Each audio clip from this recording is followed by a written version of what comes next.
a resume writer. I am a social media strategist. I'm a writer at large, okay? And I'm here because I love communicating and I pretty much made a career out of it. I've been helping brands, influencers, and people communicate effectively for over 4.5, 5 years now. And I'm going to be dropping 3 links on the chat box right now. One is that of my LinkedIn profile, another is that of my Instagram profile, the third is my services page for those of you who are interested. Okay. Now, that said, are you ready to get started with this session? Yes or no? You guys, you can't be silent in my class. Not going to happen. See, practically Yes. speaking, you're going to have to tolerate me for 2 more sessions. Yes, That ma'am. is 4.5 hours in total. Okay. It's only easier if you cooperate, right? It's easier for me, it's easier for you. So, are you ready for this session? Yes. Yes. Yes. Yes. Yes. Okay, at least drop big yeses in the chat box. Yeah, I'm only seeing 3, 4 here and 3, 4 voices while there are like 30 people on the call. Come on. Yes, ma'am. Absolutely, we are ready. Awesome. Thank you. See, I had my lunch too. I'm also feeling very sleepy. So I need that push. I need that enthusiasm. Okay, let's help each other out. Okay. Anyway, first things first, let's begin by understanding the basics of communication. But before we step into that, let me begin with a simple question. Okay. What is communication? Can someone tell me what communication means to you? Communication is exchange Also, of sorry, who is information. speaking? There are a lot of people on the call, so I'm not able to locate. It's exchange Sorry? of information. Sorry, who is speaking? Sneha, I'm Sneha, ma'am. It is Hi, Sneha. Yes, I can't see you, so communication is you're exchange finishing. of information, ma'am. Okay, communication is an exchange of information. What else? Anybody else who has a different answer? Thank you so much for that, Neha. Thank you, ma'am. Anybody else? What does communication mean to you? Harika. I had a lovely senior in college by the same name, so I'm just picking you. Harika, are you here?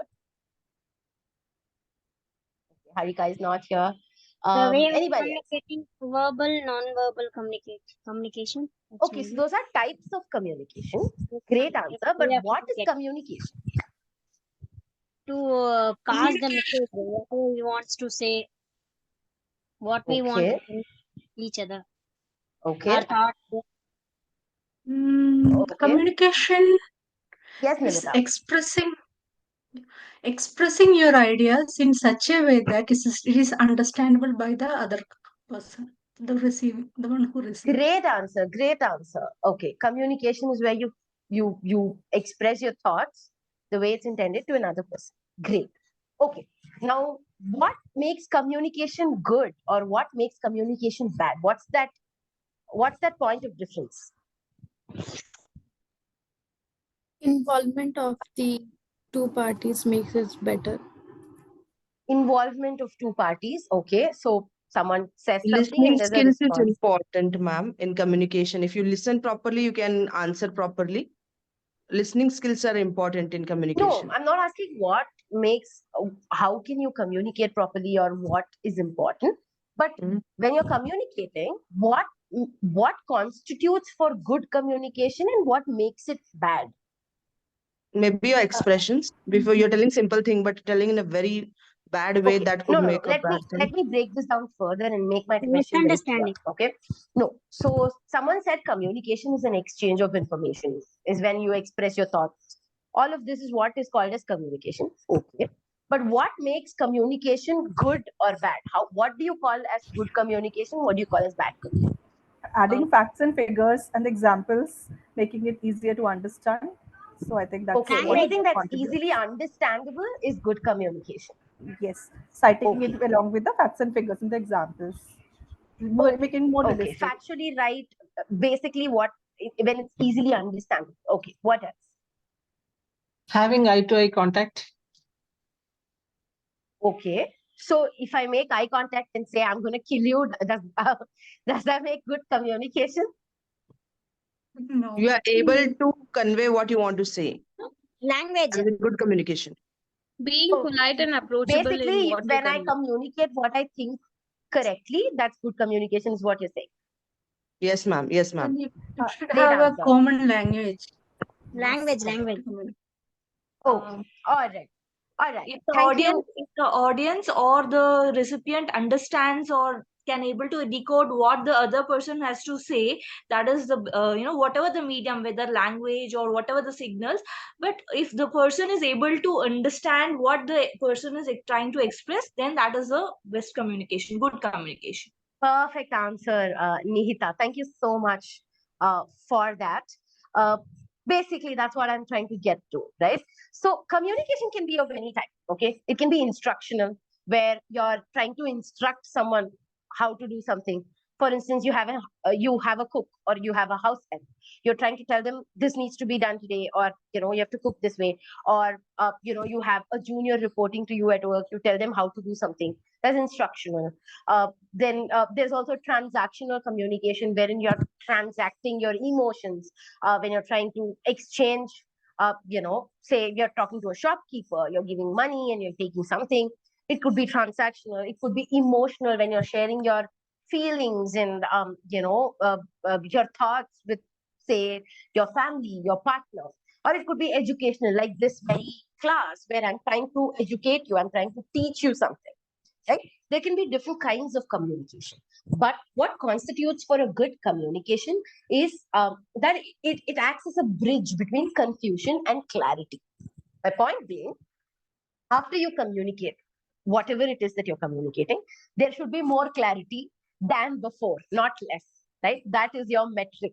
That's what makes good communication. And like Nihita correctly pointed out, communication, good communication is when you are, the recipient understands whatever has been communicated in the same intent with which it was communicated, right? I communicate something to you with a certain thought or a certain intent in mind, and you understand it the exact same way. That's when communication is good. That's when it's effective. And to effectively communicate, the first thing we must realize and understand and acknowledge is that we're all different in the way we perceive the world, right? For instance, look at this bottle, okay? I might look at it as my favorite bottle because I use it all the time, okay? Nimita might look at this as a blue colored bottle. Swati might look at this as a flask.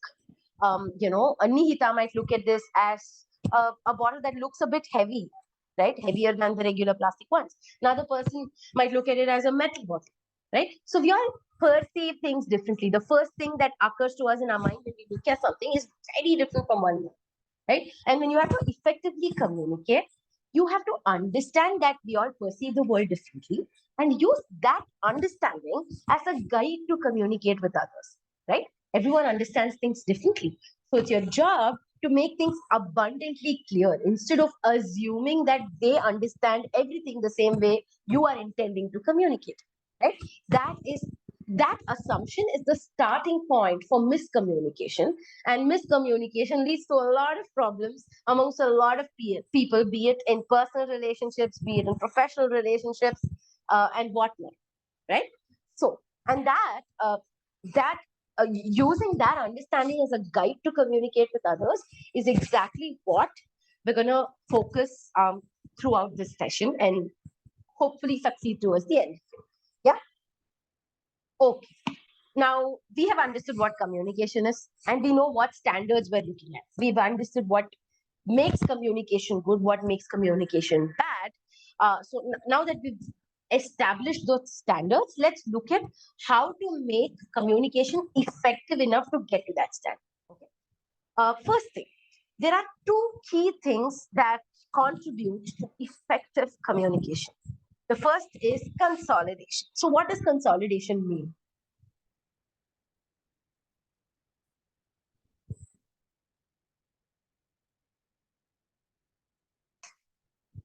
What do you mean by the word consolidate or consolidation?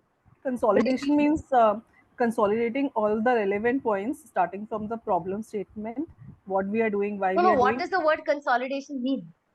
Collating things in simple. I Okay, guess. putting things together, collating things. Okay, okay. How can consolidation make communication effective? Because we have the limited time to present ourselves. So in that limited time, we have to, uh, collate everything and present ourselves. Correct. Means, Awesome. can Okay. I speak, ma'am? Sneha here. Just putting down things straight, not confusing much. That means consolidation. To the point, crisp, clear. So that I think you're confusing the words concise and consolidate. Consolidate is okay. Let me just get into it fully and give you a clear example. Okay, consolidation is where you bring multiple things together in a logical format and you give it to them as a package, right? Being concise is where you are condensing information in a shorter, crisper format. That is being concise.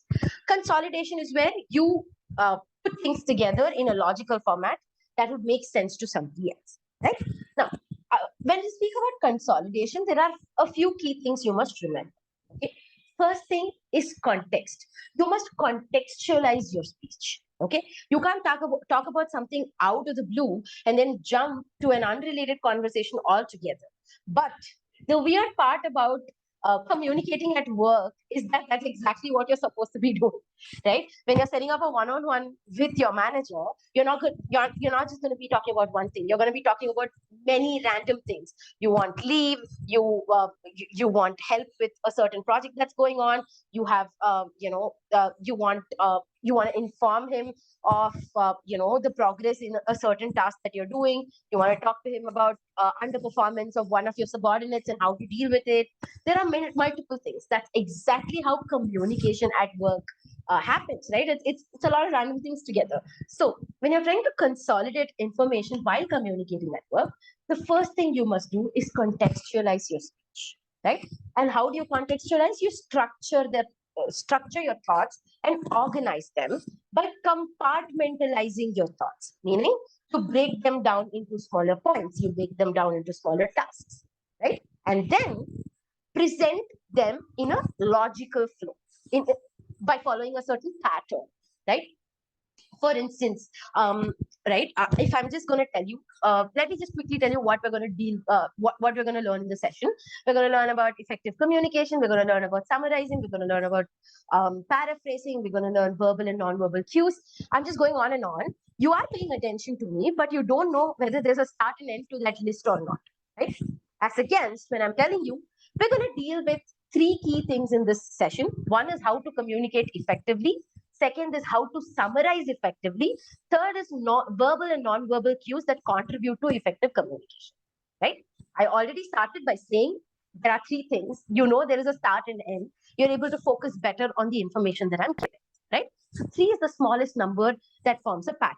Before you have important conversations, specifically at work, organize your thoughts, consolidate your thoughts, start with a number, right? So even, for example, say you're done with Her Shakti program, you apply for jobs, you get to a stage where you are negotiating your salary after your interviews and you've been shortlisted and everything. The HR sends you an offer letter and you're not okay with the package, the breakdown, okay? You can't go keep telling her that, this is wrong, that is wrong, this is right. You have to consolidate your thoughts, right? You have to say, thank you so much for sending this offer over to me. I really appreciate it. However, I seem to have 3 key problems with it.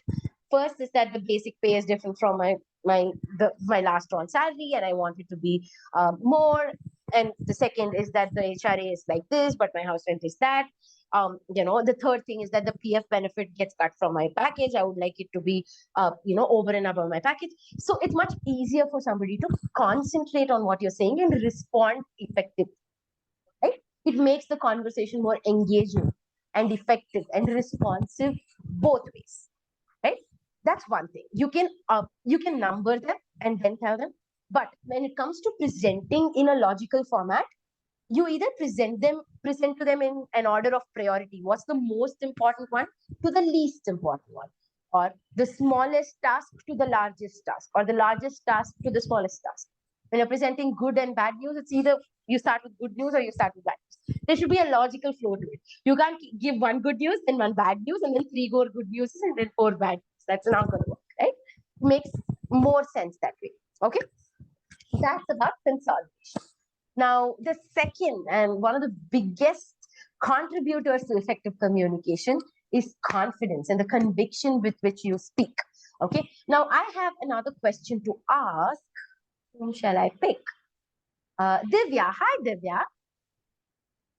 Divya Shivakumar. Hi. I'm talking to you. Are you able to hear me? Are you able to hear me, Divya? Okay, I think Divya's not here.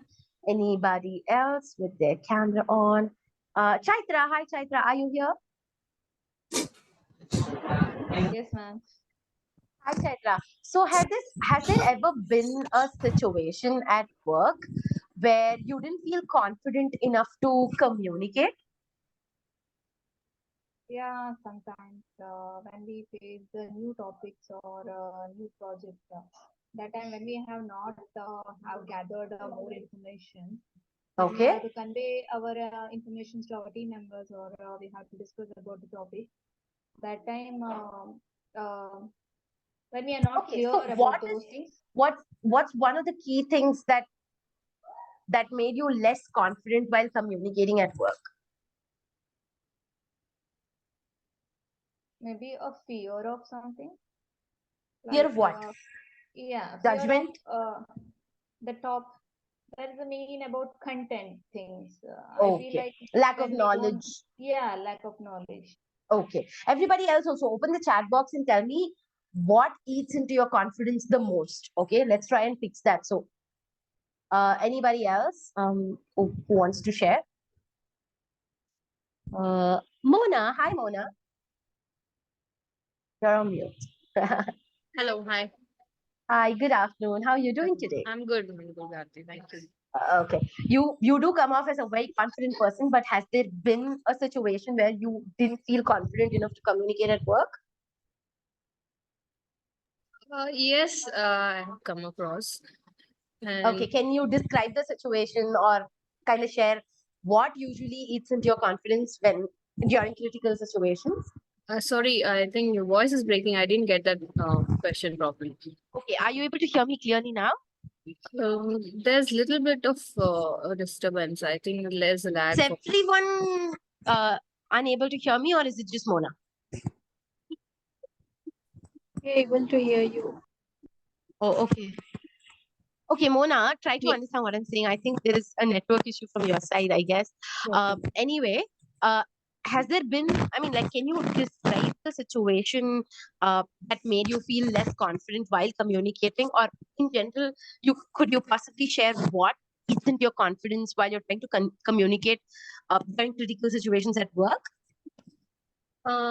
Yes, sometimes when there are too many people, they're giving their opinions. I might feel that my opinion might not be that great. So, or they might not consider my opinion for that sake, or it might be not that workable kind of thing. So that maybe low self-esteem or whatever we can say, that makes us, I mean, less confidence to communicate. I mean, Got it. convey our opinions, Thoughts. I can say. Right. And in the chat box, I can see that Sneha is saying, okay, I'm not loud enough to understand, or you're saying that was the reason. I'm not sure. Okay. And Swati says inappropriate environment, irrelevant and uninterested audience, less data to speak.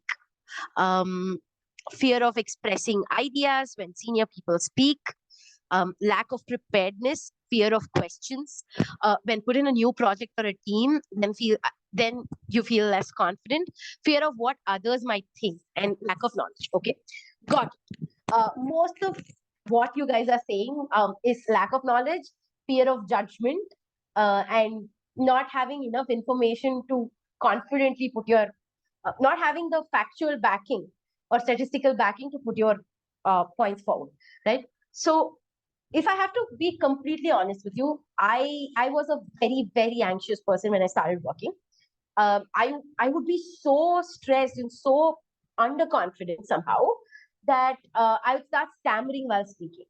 Okay, and the main thing that changed that for me is knowing fully well what I'm talking about. Like you said, lack of knowledge is one thing that is very easily fixable with the amount of with the ease with which you can get that information, right? Uh, that is something you can easily fix. But the rest of it, right? Most common reasons that people feel underconfident while communicating at work is A, when the stakes are very high. For instance, it's a do or die situation, right? You're negotiating your salary. Depending upon how you negotiate, it's going to decide how much you're going to get paid, whether you're going to get paid more or you're going to get paid the same amount, or whether or not you get the job even. That's like very high stakes, right? Or when you're in a review meeting, when you're in a performance review, when you're presenting to a client, and you have to win that business or not, those stakes are very high. When very senior people are on the call or in the meeting, and there's a lot of pressure on you, right? Stakes are high, you feel less confident. Second is fear of judgment, shyness, vocabulary, all of these things, right? Almost 90% of the problems usually can be fixed with a minor mindset shift and the intent to change, right? Intent is a very, very strange thing, right? I was just recently listening to one of the top mental health professionals in India, and she's helped a lot of people, okay? And she was saying, I've helped a lot of people get out of depression, anxiety, and the spectrum of disorders. But I've never been able to help even one person who did not want to accept my help, right? So the thing about all of these mindset level change items that eat into your confidence, such as fear of judgment, shyness, inability to communicate, all of these, it can only be fixed if you want to fix it. And communication, like I said in the beginning of the session, is one such thing that will only get better by doing it over and over and over and over again. You know how, so for anxious people, this is a very common thing, right? You don't want to get outside of your comfort zone. So if, say, this small circle is your comfort zone, and this big circle is your zone of discomfort, there'll always be this circle in between, which makes you fearful, but it doesn't threaten you, right? There's always this little wriggle room between your comfort and discomfort, where you're still not comfortable, but you're not so uncomfortable that you're threatened. So willfully putting yourself in situations where you have to communicate can definitely fix it over a period of time. And of course, the communication has a lot to do with understanding how to do it also. So by the end of the session, hopefully you will have better clarity on how to go ahead with it and slowly start communicating better, right? Let's hope. I want to be short, but let's hope. Anyway, assertive communication is the easiest way to come off as a great communicator at work. Okay, so what does assertiveness mean? Can someone tell me what assertiveness means? What does being assertive mean? Come on, guys. What did I just say? Communication is something you get better at only by doing. So put yourself out there. It's okay if you give a wrong answer. It's my job to, give you the right answer, not yours. So don't do my job for me. It's okay if you give the wrong answer. Assertive communication is putting your thought in a more effective and convincing way. Okay. Without any doubts. Without any doubts. Okay. Okay. Sounds like confidence, clarity, but it's not exactly the wrong answer. So let's see if anybody else can say something that's closer to the right answer than yours. Maybe just like saying this is what it is. It's not like sugarcoating. Just say whatever it is. It is like that. Okay. As a matter of fact, communicating as a matter of fact and being straightforward. Okay. Good. You're closer. Anyone else wants to try one last time? Assertive means involve standing up for oneself and stating your You saying whatever you want to.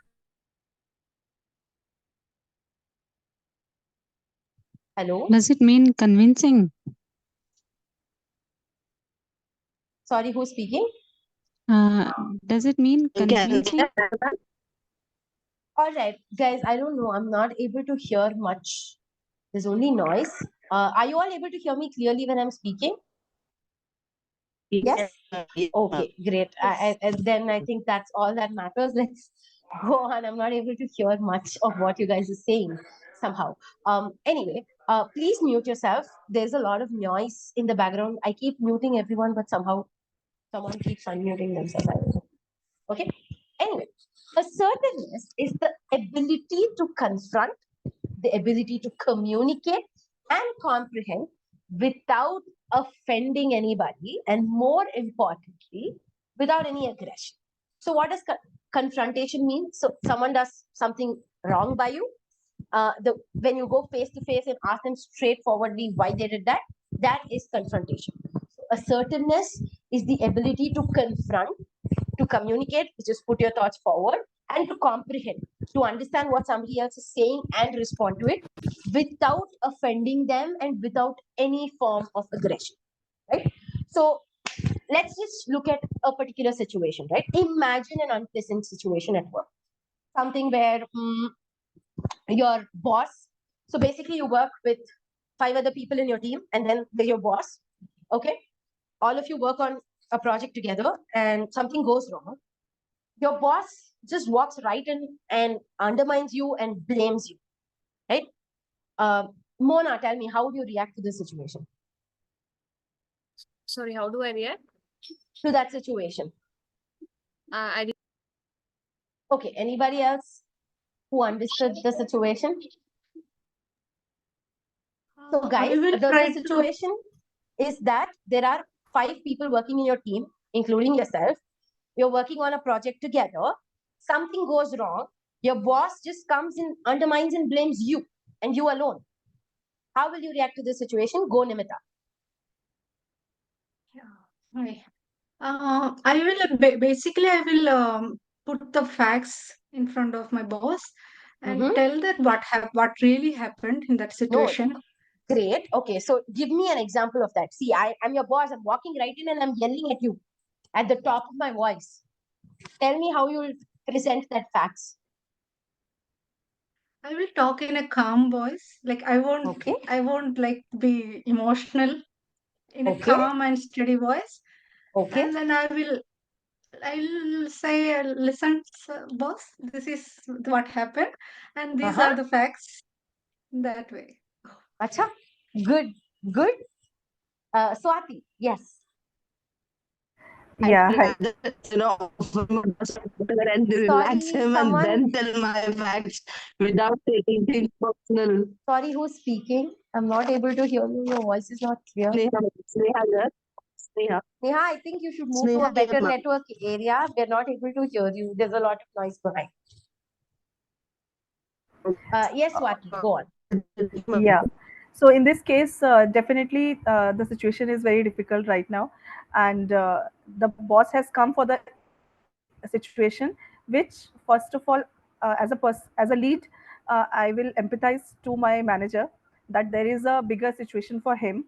I will definitely first listen to his problem. He is definitely upset because of us. Definitely, he is also in trouble. He's the front face. Secondly, I will seek out time from his that we as we accept that there is definitely a miss from. See, firstly, yeah. Getting to the acceptance part, right? There are 5 people working with you. You've been cornered. He's asking you. He's pinpointing and saying, Swati, you messed up. Yeah, so I will definitely at the same time I will seek out time from him before accepting, as you rightly said, that please give me some time to collect the facts and figures on it and let me come back to you. I definitely understand there is a situation which is not right, but I may have some other facts, some more facts. Let me first drill down it with it so that we can can come back on a proper, closure on Got it. what has happened, why it has happened. Okay. Last answer, Manu Lakshmi. Yes, go on. Yeah, so firstly, I'll try to convince my manager. Let's go to a conference room where we can have a You are in the better talk. conference room and he's just going Let's off. then I'll ask him what is the background he is having about the communication, like what he knows about because I will have my view and he will have his view. So I'll try to get the viewpoint of from his side, and then I'll collect my facts and figure and try to communicate to him. Got it. Got it. All great answers. Thank you, Nimita, Swati, and Manu Lakshmi. See, those were a combination of great answers, but 90% of the people act in one of the following three ways. Okay, there are people who are passive. They will quietly take it. I don't know if they will assume that it's their mistake or not, but they will quietly take it. They won't resist, they won't fight back, but they'll definitely feel bad. They won't do anything about it. They'll feel bad. They'll shut up about it for various reasons. Appraisals around the corner. This job's too important to me. I don't have the confidence to speak up. I don't know how to communicate my thoughts clearly. Whatever the reason,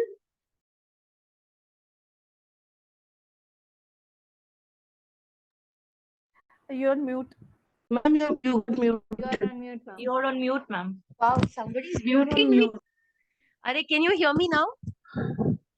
Yes, How ma'am. long have I been on mute? Yes, ma'am. Just now. Yes. Fraction of seconds. Acha, okay, thank you. Thank you for letting me know. Anyway, and then there are aggressive people, the people who will actually go and confront, because rightfully so, right? It's not their mistake. They've been cornered. Why should they be cornered? They will go and ask what, like how Manu Lakshmi started out.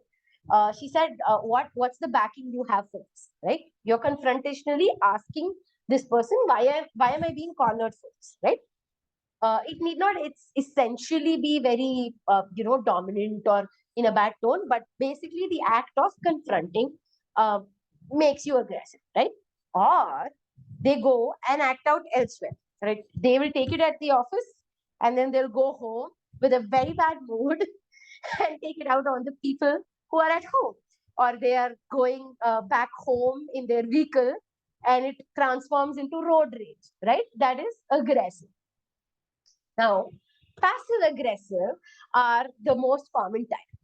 They will take it. They will not fight back directly to the boss. They will keep making these comments like, of course, this happens to me only. Of course, ये तो boss की चमची है. इस पे तो कुछ कोई नहीं बोलता है कुछ, right? So obviously this boss favors this person. That's why I'm getting cornered, of course. And then we'll talk behind the back, right? But an assertive person will do a combination of what Nimita, Swati, and Manu mentioned, right? First thing you do is you analyze what went wrong, right? There's a difference between reacting to a situation and responding to it, right? Reaction happens instantaneously. You offend me now, and I'm fully dramatic, and I'm so offended, and I'm giving it right back to you at that exact second. That is a reaction. It's mostly emotional in nature, right? A response is a comparatively very calm way to deal with the situation. It happens at its own pace. It need not happen immediately, and it's mostly practical in nature. A reaction leans towards the emotional side. A response leans towards the practical side. And unfortunately, at the workplace, especially in 2024, emotions have very less value, right? Emotions aren't valued so much. So when you place an argument forward that is emotionally charged, it's less likely to be attended to than an argument that is practically charged, right? Okay, so an assertive person will first analyze what went wrong. Why did my boss possibly, firstly, what is the issue at hand? Something went wrong. That's why the boss is coming and yelling at me and cornering me. What is the thing that went wrong? What's the problem? What's the root cause of the problem? Number one. Number two, like Swati mentioned, empathize with the boss. I keep going back to this statement, but good communication begins with the understanding that people look at things differently from each of their perspectives, right?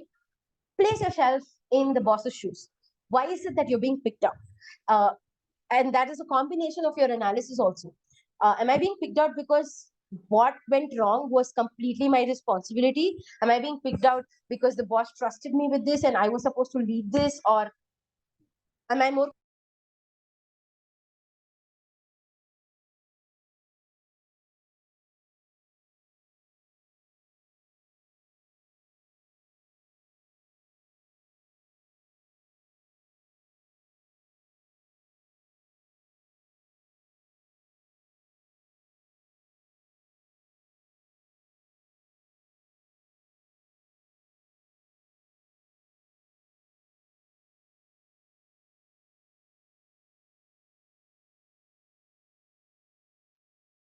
Yeah, I also wanted to ask the same thing. I think some network issue is from Aarti's side. We will wait for a few minutes.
someone threw me out of the call?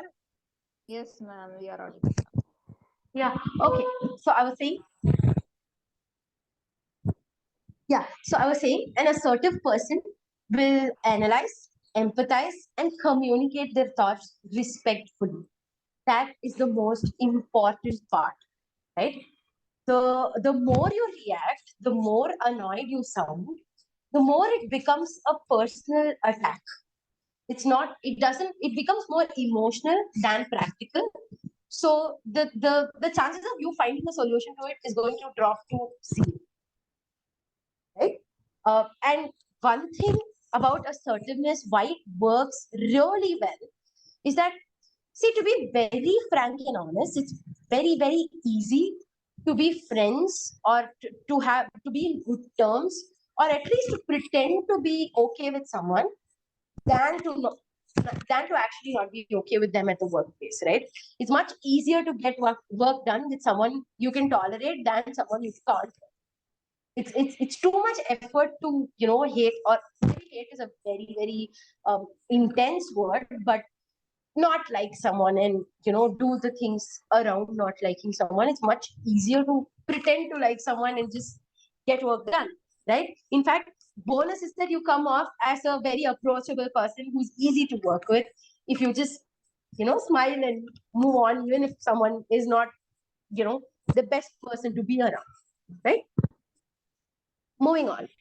Clear and concise communication. Now this is going to be an activity based section.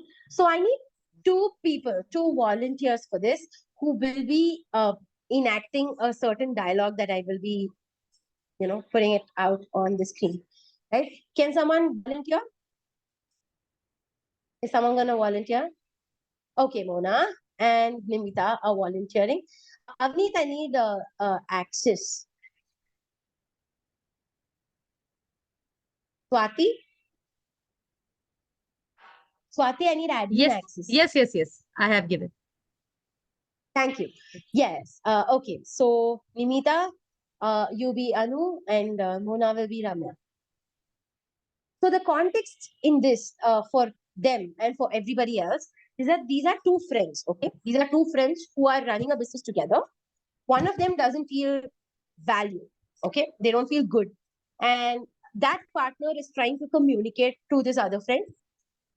And that's just how the conversation is going to go. Okay. There are pointers in the bracket as to how you feel or how you should emote also. Okay, just go on. Start.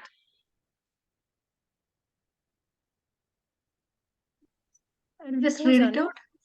Yeah. Anu. Okay, I'll be Anu. Yeah. Hey Ramya, what's on your mind? I've been thinking about making a major career shift.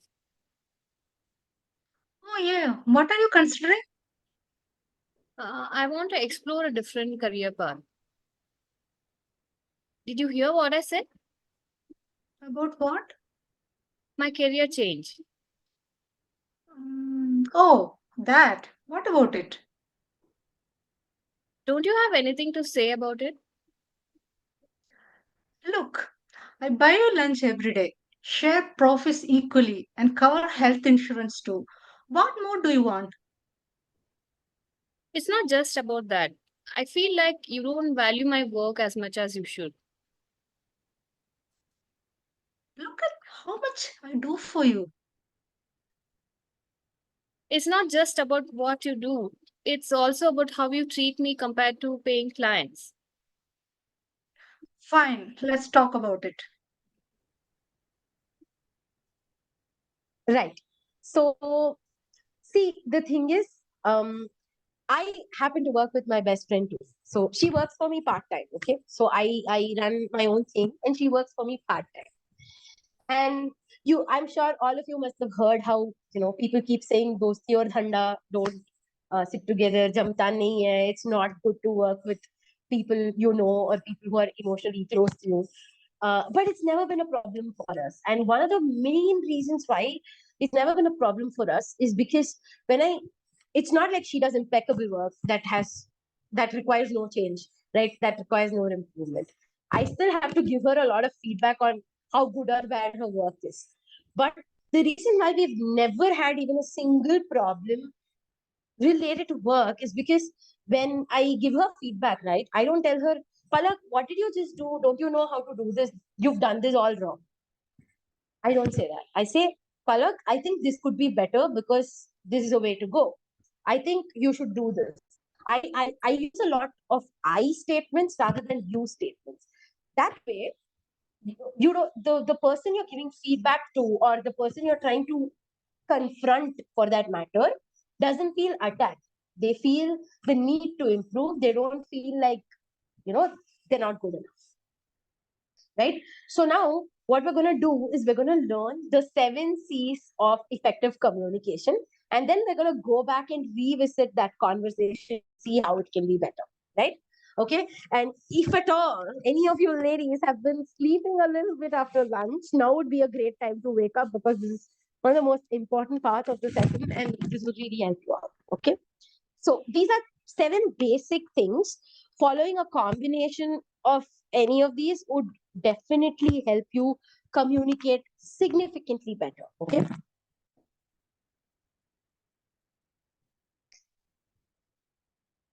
The first C is clarity or being clear, right? Firstly, you need to be clear about the goal of your message and the purpose of the message. Present one idea at a time, making it easier for the recipient to understand. Don't leave them guessing for what the message is all about, right? Don't leave them having to fill in the gaps by themselves. Set a goal or an outcome for what you want to communicate and work towards. See, for instance, if I'm coming into this session and I'm saying a bunch of random things and I keep going back and forth, you would think that I don't have any clarity. You wouldn't have the motivation to even listen to me, right? Because there is no specific goal. Imagine there was no title for this session. I'm just randomly talking. And one is about communication, and another is about, preparing for an interview. Then I'm talking about resume writing. There's no direction to that session, right? It's not just random career development. Career development is a lot of things. There's no structure. If there's no structure or clarity, people tend to get lost. You must first understand that when you're talking to someone, they're not paying 100% attention to you, right? Their mind is not shut off to everything else and just to you. Even now, I know as I'm speaking and you're all very attentively listening, hopefully, you're still thinking about, all those 5-6 things you need to do before the end of the day, right? You probably have to clean a certain part of the house. You have to, get your resume ready. You have these 3 jobs to apply to. You have 2 friends to respond to. You need to think about what you want to have for dinner, whatever, right? There are all these thoughts that ruminate, right? When there's no clarity, those thoughts that are ruminating come to the forefront, and they are in their own sweet world. They're not listening to you, right? So if you don't have clarity, if you don't have the conviction about what you're talking about, your recipient is not going to understand. That's first thing. Second, be concise. This is, I think, something Sneha brought up in the beginning of the session, right? Keep to the point. Keep it short. Keep it simple. Don't use unnecessary words. See, one thing I've learned from being in the advertising industry and writing these ads and everything is that less is more.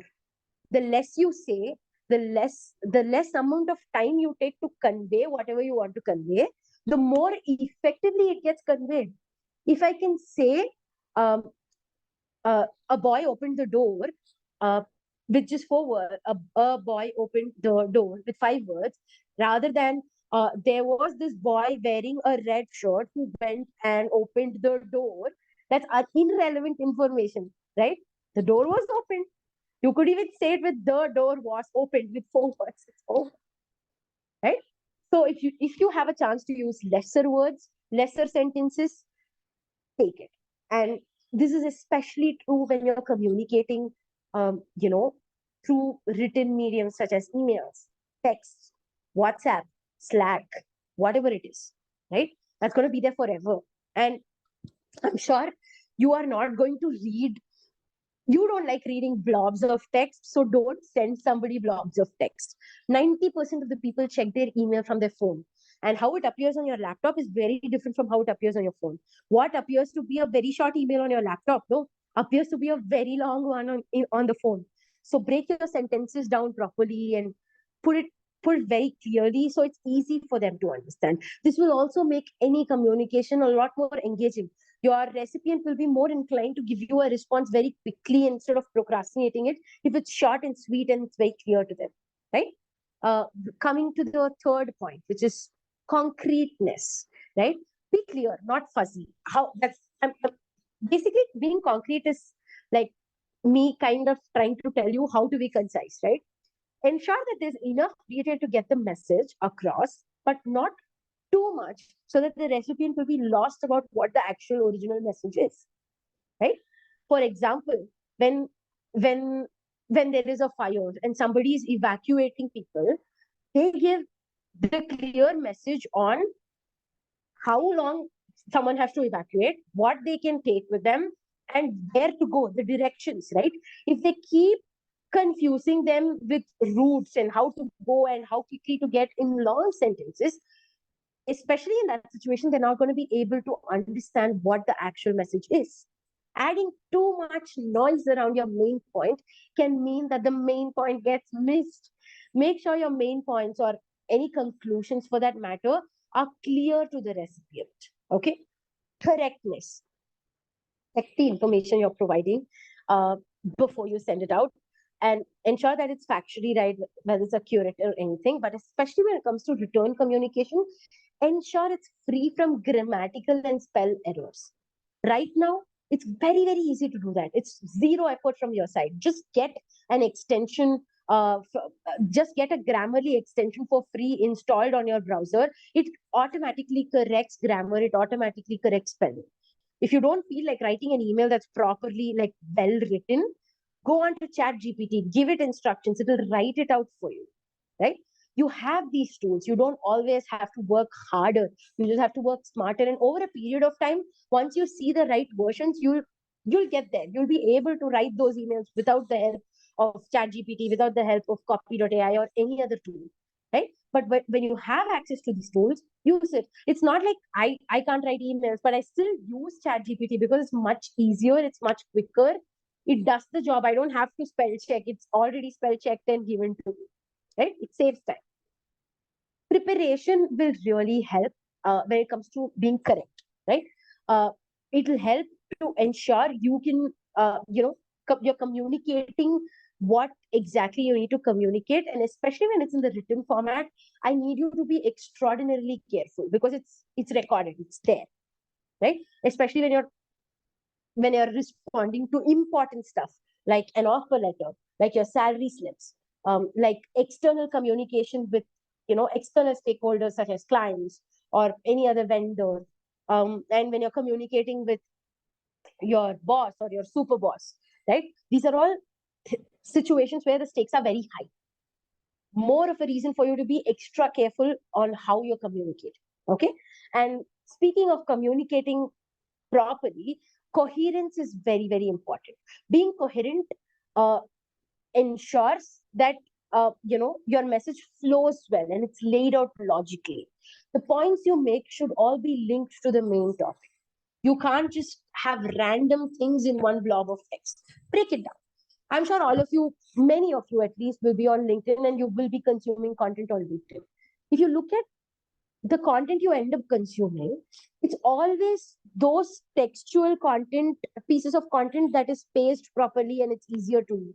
Even the ads that you see, even the reels that you watch, you choose whether or not to watch a reel based on the first 3 seconds and how hooking or how interesting it is to you, which means you have to be coherent enough when writing those subject lines. Your subject lines cannot be more than 3 to 5 words at the maximum, because that's how much is seen. Rest of it gets cut out, right? So lay out your points logically.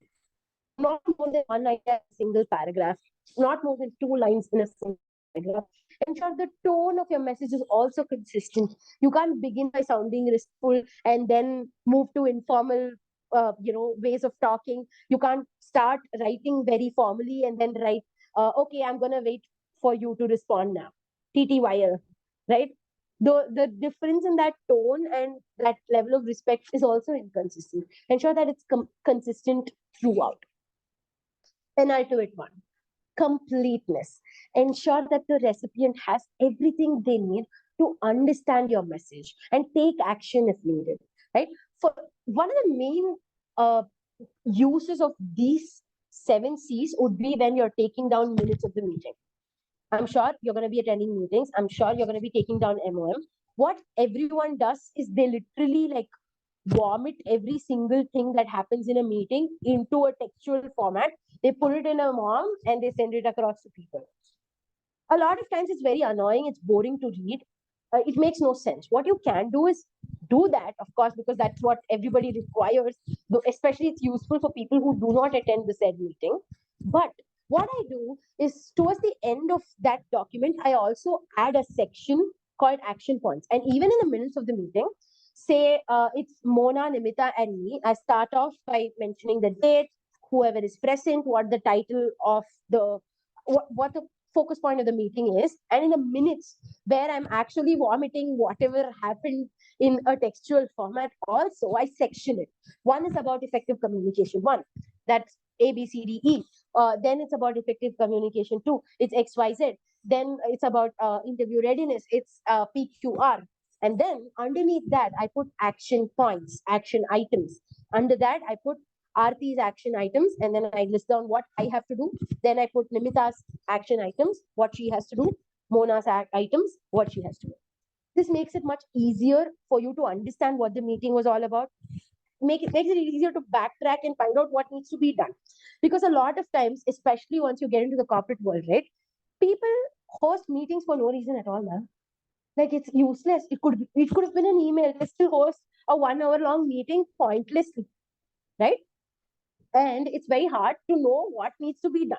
If you are conducting a meeting, ensure every meeting ends with action points for every person involved, or at least every party involved. If it's going to be your company and the clients, at least you have, if not for every single person, you could put your company action items and clients action items, right?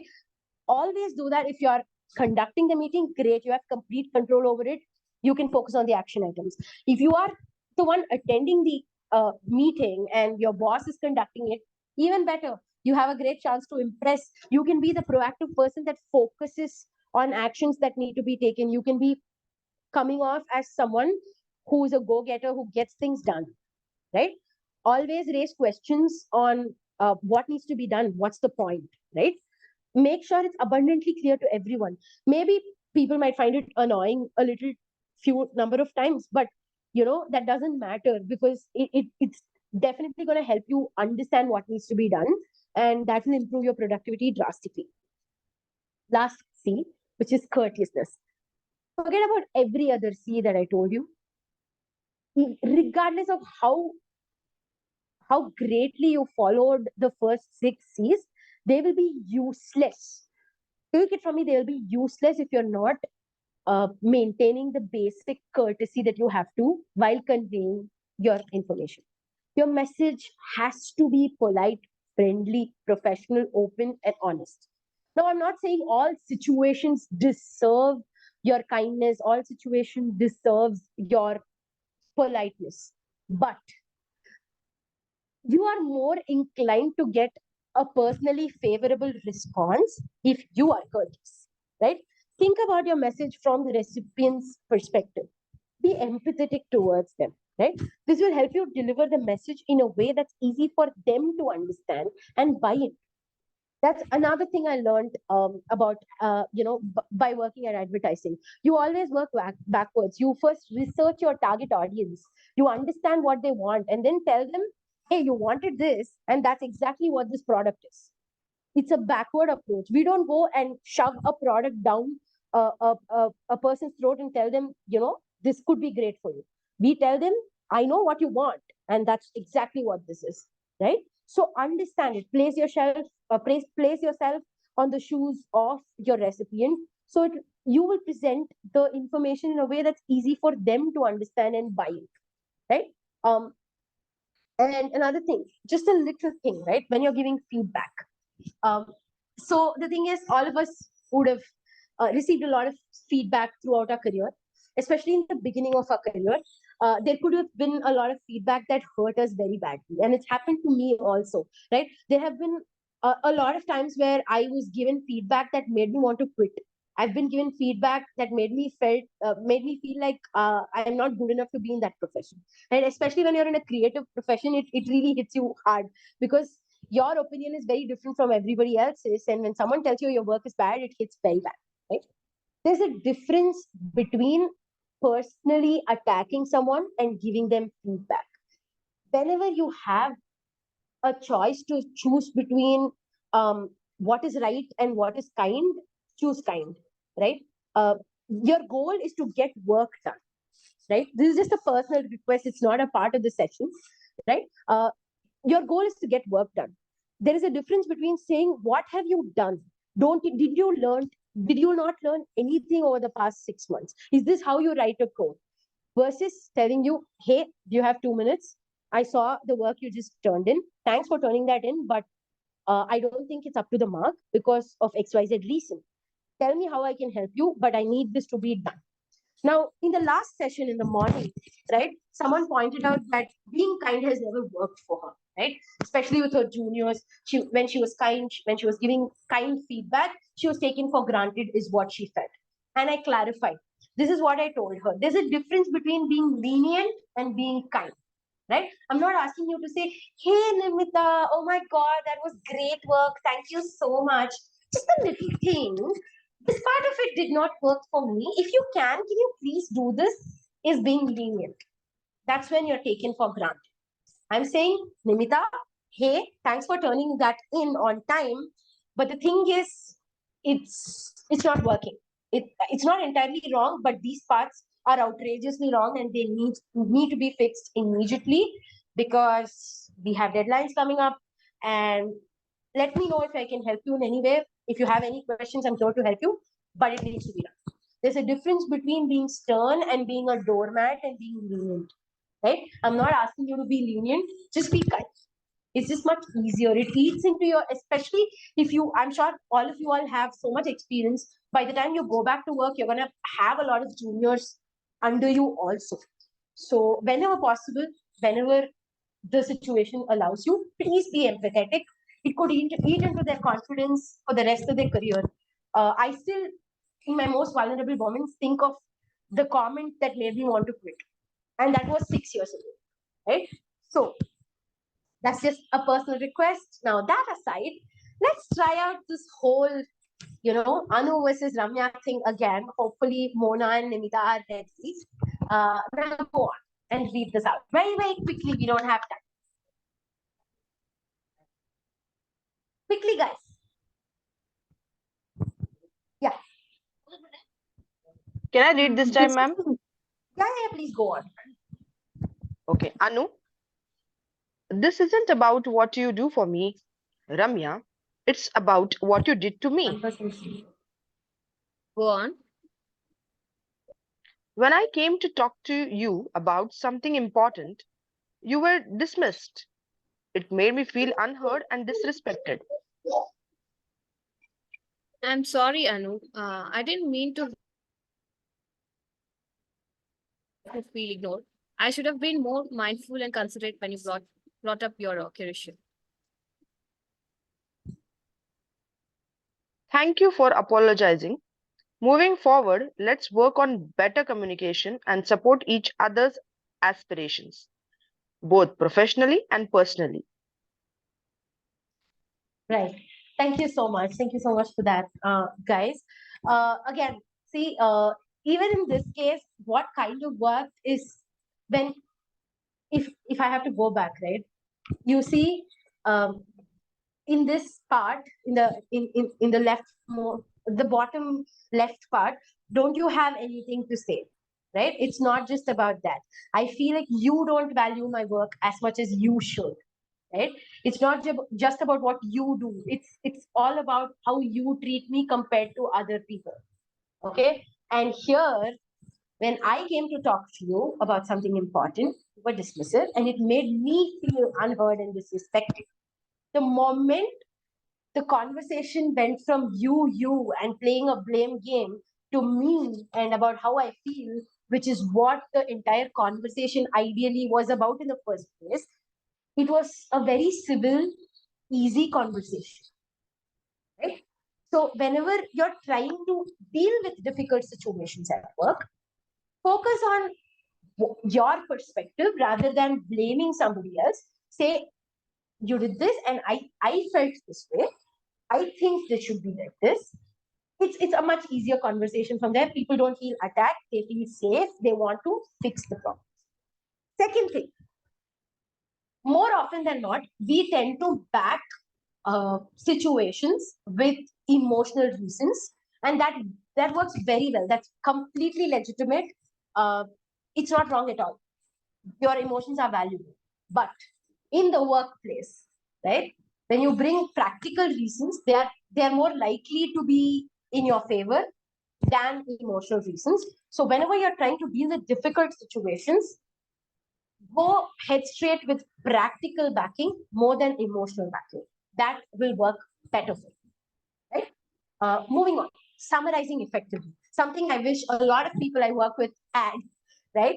So what is summary? A summary is essentially a shorter version of an original by default.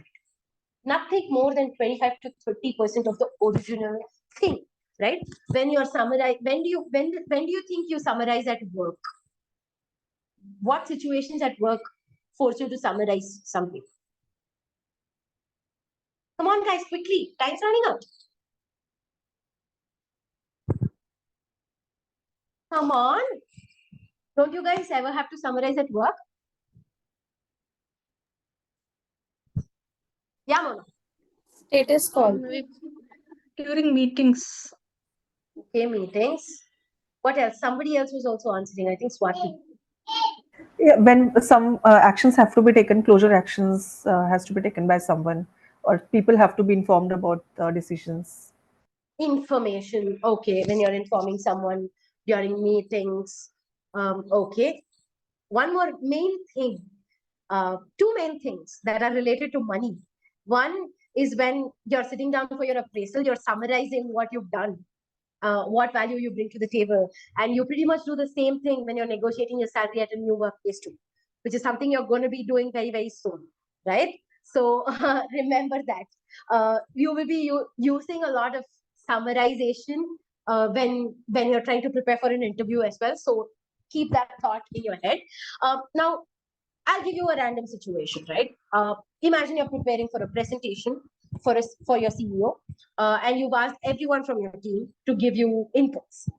But now you have more than a dozen different inputs in different formats with different points in different styles. But your CEO only has 10 minutes to see the final output, and the presentation has to be short, right?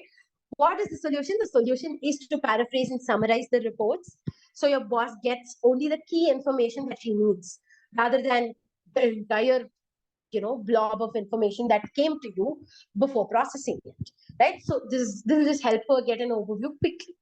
Now, a summary is very different from a paraphrase. Okay, a summary is by default a shorter version, 25 to 30% of the original. A paraphrase is not a shorter version at all. It's just somebody else's idea or some other text or whatever in your own words. You're rewriting it, you're rephrasing. That is called paraphrasing. It need not essentially be shorter. Another different thing is a summary doesn't carry any opinion or judgment. The moment you add opinion and judgment to it, it becomes commentary. Like what happens in IPL, right? Every night, I'm sure people at your places are at least watching, and there are players playing, and the commentators are giving the 2 cents on how the player played or how they should have played or which team has a better chance. That's a commentary. A summary is not a commentary. There's no opinion, no judgment involved. In the paraphrase, it's a thin line between that. There could be opinions, but mostly it's not. It's just when somebody, imagine you're giving your idea and somebody else is stealing it, they paraphrase it and make it their own, right? There's not much of an opinion or judgment that's there. Okay. Now, a summary is where you distill all of the information, that huge set of information, you put it into a smaller package with only the critical points. Just take a second to read this. Okay. So this is a huge blob of text about SWOT analysis and how it can help. Okay. But this is the summary of it. This is the crux of that information. SWOT analysis is a technique that helps you identify strengths, weakness, opportunity, and threats. Understanding and managing these factors help you develop abilities you need to achieve your goals and progress in your career. Now I'll go back to the original version. Take a second to read the entire thing and tell me if you have a different opinion on what the summary should be.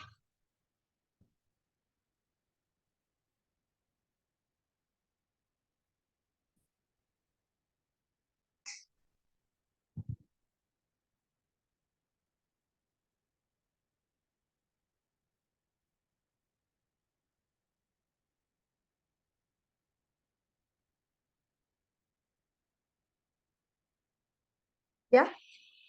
Do you have any more information than what the summary said? Do you have any more information? I'm seeing some of you saying no. That's exactly what a summary is supposed to be.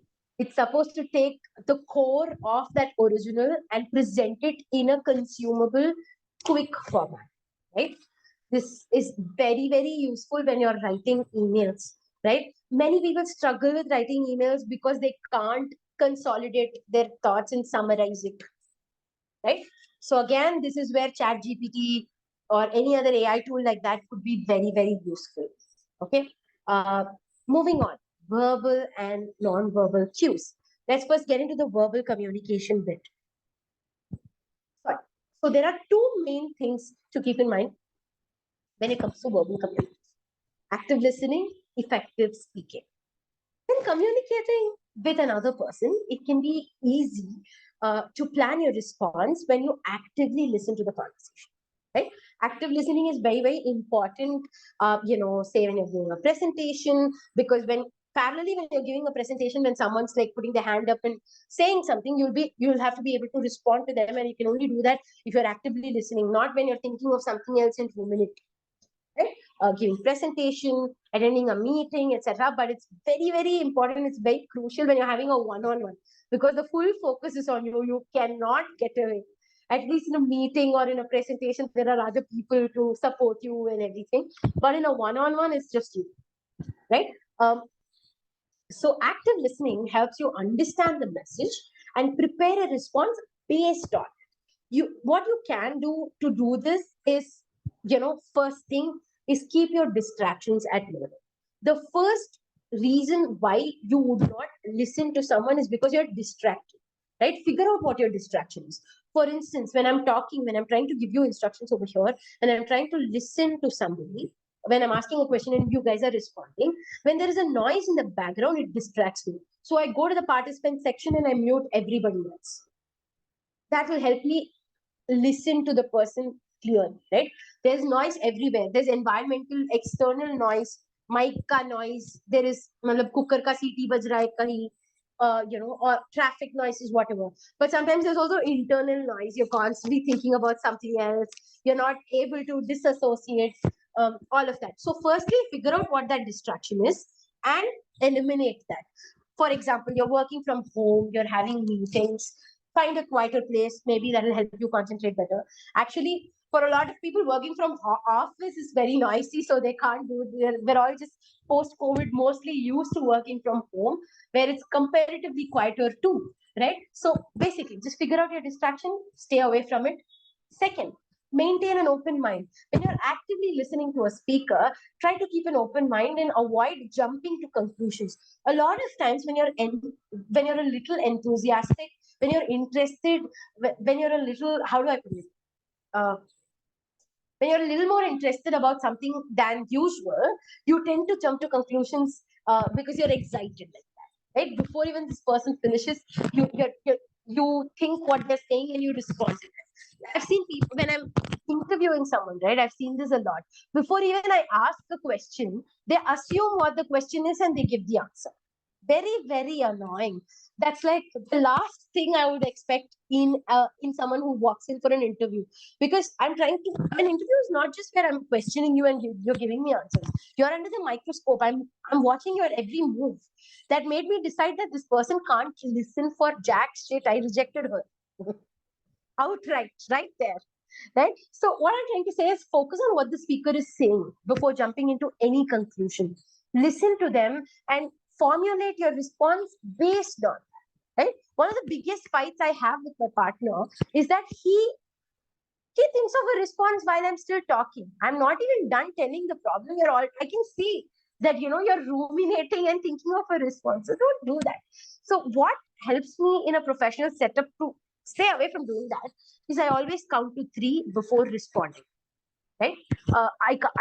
I wait for this person to finish, whether it's good, whether it's bad, whether this person is yelling at me, whether this person is giving me a compliment.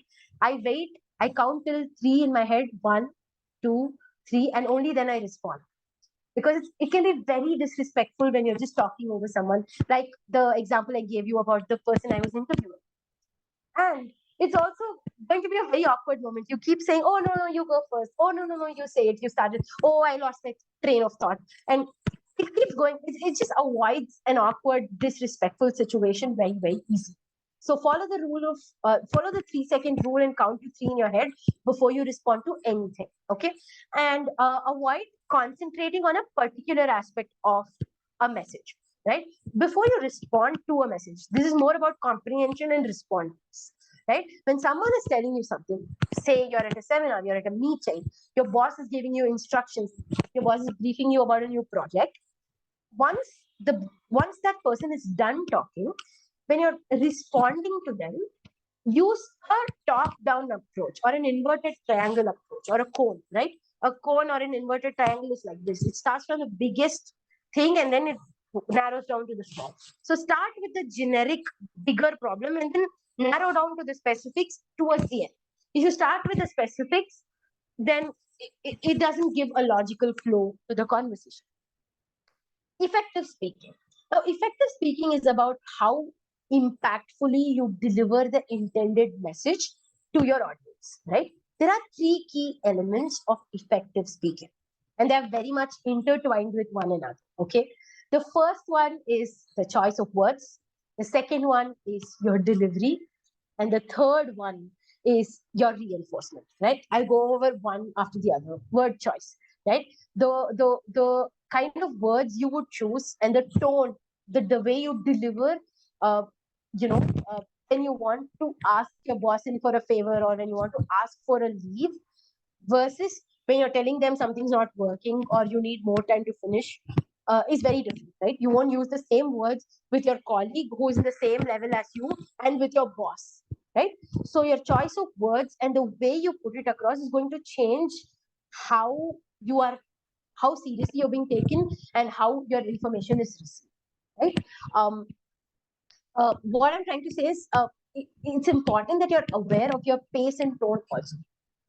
A lot of times when I was just starting my career out, right, I used to speak very fast. I didn't know that. I didn't know I speak very, very fast. So much that people didn't understand me. And they just nod and do and they move on. And later that day, my colleague will go and give the same idea and they'll approve it. It took me a lot of time to understand that I'm speaking too fast. And now my friend tells me I speak very slow and it's very, very annoying. So it's important to find a pace, right? Speaking too fast means people don't understand. Speaking too slow means people get very annoyed. They get bored. They'll be like, oh God, stop talking. Don't waste my time. You're saying the same thing over and over again, right? So just, you know what irritates you, what doesn't, right? So just try to satisfy that part of you. You know what irritates you. Don't do that to somebody. That's the easiest way to go about it, right? The third thing, reinforcement, most important part, right? Non-verbal communication plays a very crucial role in effective speaking because the cues you send through your facial expressions and through your gestures and your body postures significantly affect how your audience perceives or receives your message. For example, facial expressions can show whether you're anxious or tensed, right? To become an effective communicator, your non-verbal expressions have to reinforce the same thing you're verbally conveying, right? You can't say, I will do it, and then be like,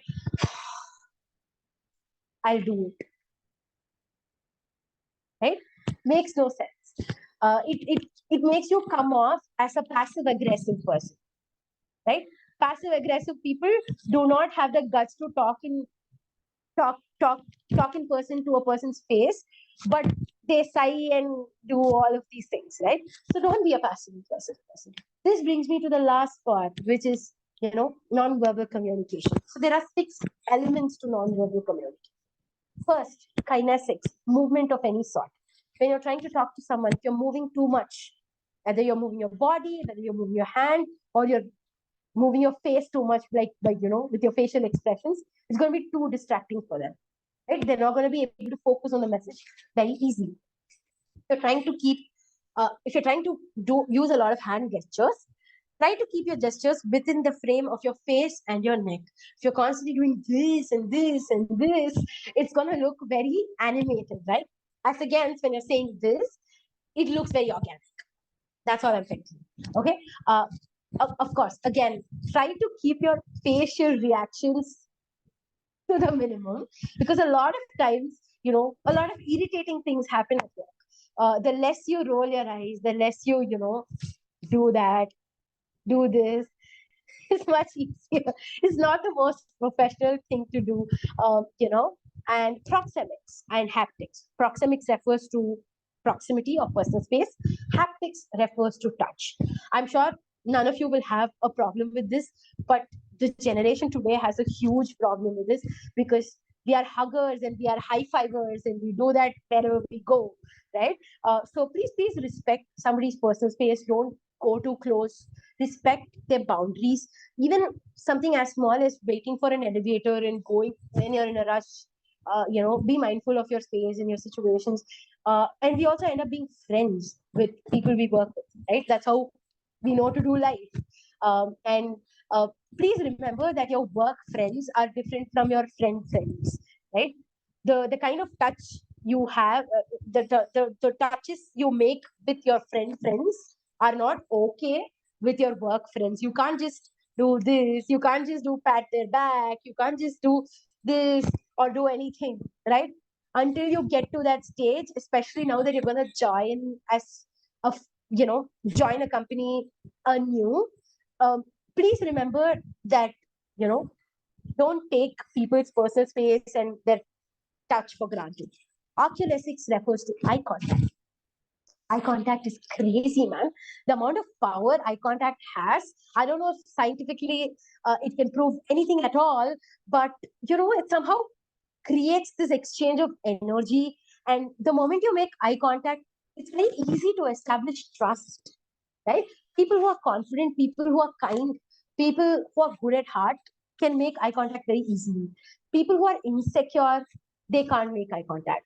So the moment you make eye contact, people know that you mean business. They know they can trust you. So try to make eye contact as much as possible, but as much as is important, don't freak someone out by creepily staring at them. Sometimes it just so happens that people zone out on somebody else's face. They'll just be looking at someone and they'll be thinking about, did I use the washroom enough today? And they'll still be looking at somebody and they'll zone out on their face. So try not to do creepy shit like that. And vocalics refers to your voice.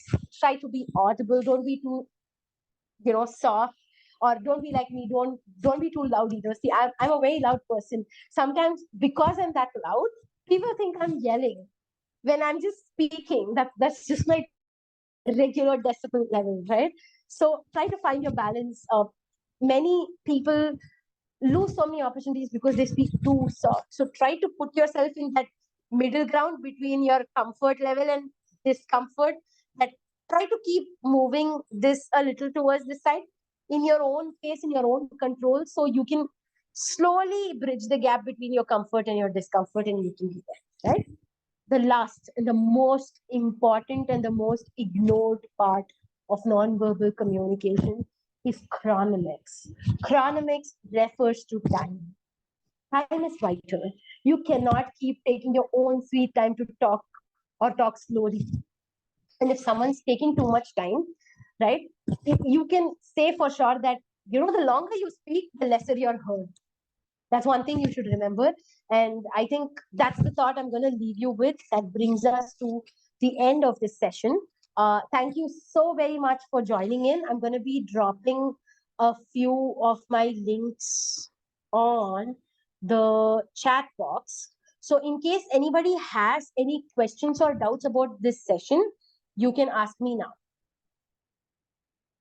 Or you can just tell me how you felt. Did you enjoy the session? Can I Did you ask like it? can I ask a doubt, ma'am? Yes, please. One thing I have come across in effective communication, when we tell somebody something, suppose somebody has done a mistake, it is a personal thing I want to rectify from you.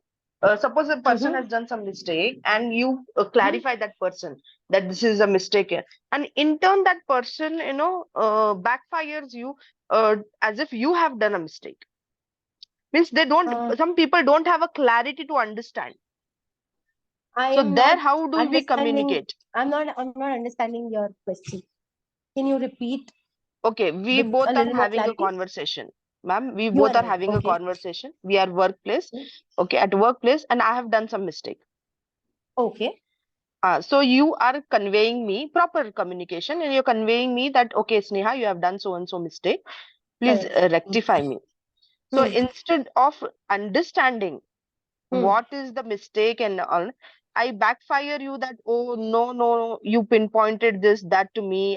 That is not at all my mistake.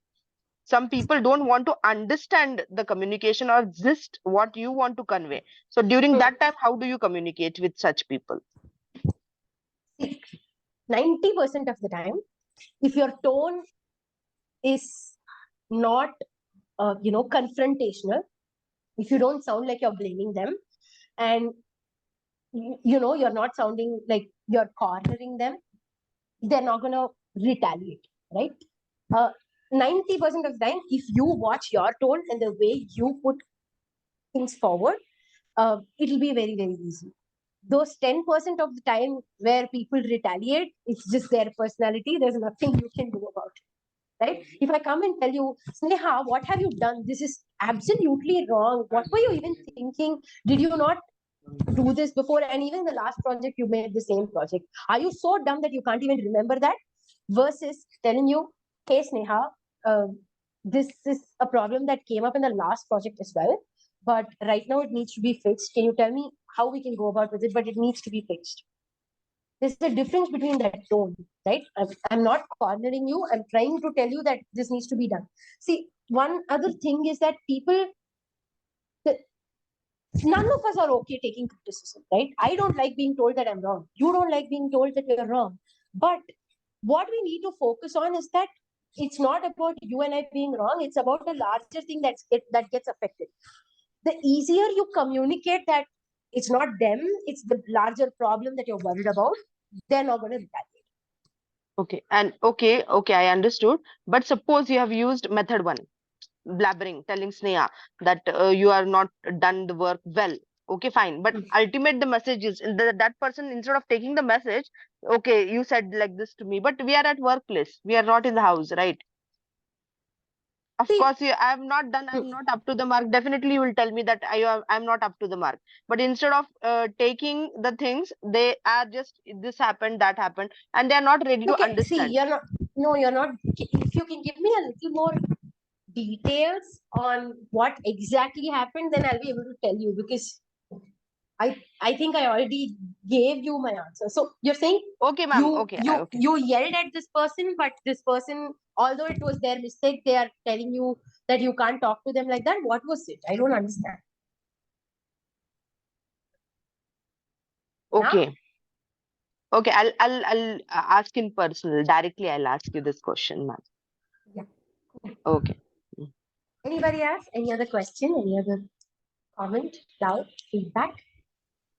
Wow, I was so abundantly clear at communicating in the effective communication section. No one has any doubts. I'm patting myself on the back. So, that looked weird. Can I pitch in? Yes, absolutely. All right. Hey, first of all, thank you so much. It was a really great session. Thank you. Yeah.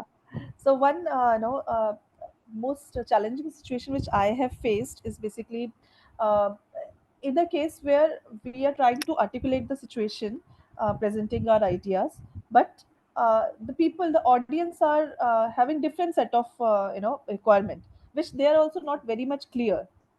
Say for example, things are going wrong in our team or something. Okay, we have presented, okay, things have gone wrong, we have sorted out the wronger, whatever notes are wrong, let's work on the corrective measures on it. We have created all the agendas, set it across, everything is done.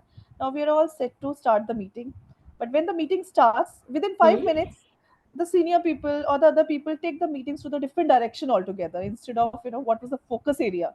So now here, the people who are actually diverting and doing all these things are your seniors. Basically, we cannot very now annoying. ask you want to them feel to like come you back just to the want to slap agenda. them, but yeah, you can't do that. So we can't ask them to come back on the agenda which has been shared 2 weeks back from past 2 weeks, which is on the Correct. screen shared. So how to deal with this situation where that this is not right? The agenda is mentioned here. See, point being, at the end of the day, hierarchy is hierarchy. There's not much you're going to be able to do to deter and bring that back. The easier way out and the smarter way out and the productive way out rather would be to wait until they're done. Okay, let them waste your time. Okay, give those 30 minutes to them. It's okay. It's anyway, you're billing them for it. It's okay. Give them that 30 minutes.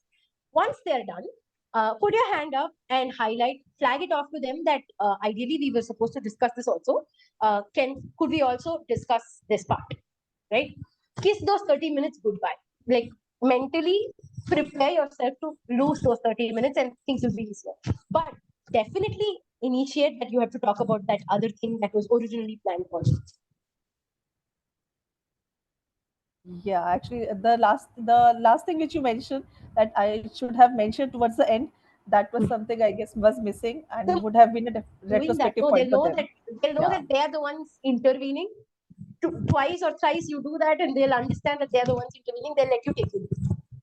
Yeah, And thank another you. thing in the same your first question, this was your second question. The first question you asked is sometimes you don't even know what they want, right? A lot of times this happens to me. My client comes to me saying they want something. They want my professional opinion on it. Okay. For instance, I write resumes. Okay. So my clients come to me for my professional resume writing opinion. I write their resumes, I give it to them, and then they come and tell me this is not working for me. I need you to rewrite it. Okay. I'll tell them, okay, I hear you. I know this is not working for you and you want me to rewrite, and I'm ready to do that. But can you give me some direction on what is not working for you? So I can work on that. I can rework that part. And we don't have to, it'll be a colossal waste of your time and mine if I constantly try to rephrase without any direction and try to figure out what you like. So you tell me what is not working and work on that, right? So give me some direction on what exactly isn't working. Is a question many people miss asking when they're taking feedback. The thing about asking for that is also there, right? You have to place it in the right tone, and you first have to, prior to asking this, you have to establish that you understand where they're coming from and that you're ready to make those changes. Right? We're not saying you won't do it. You just want to know what to do. It's something you have to clearly establish. Yeah. All right. Thank you so much for joining in, everyone. I hope you have enjoyed this session. Have a lovely evening ahead. Bye. I'll see you again soon next week. Thank you. Thank you, Thank you, Aarti. Aarti. Ladies, do not leave the session. I have an announcement to make. Thank you, Aarti. We'll see you Is again that tomorrow. announcement about my race? That will connect separately for that, Aarti. Okay, ladies, two important announcements I have to make. One is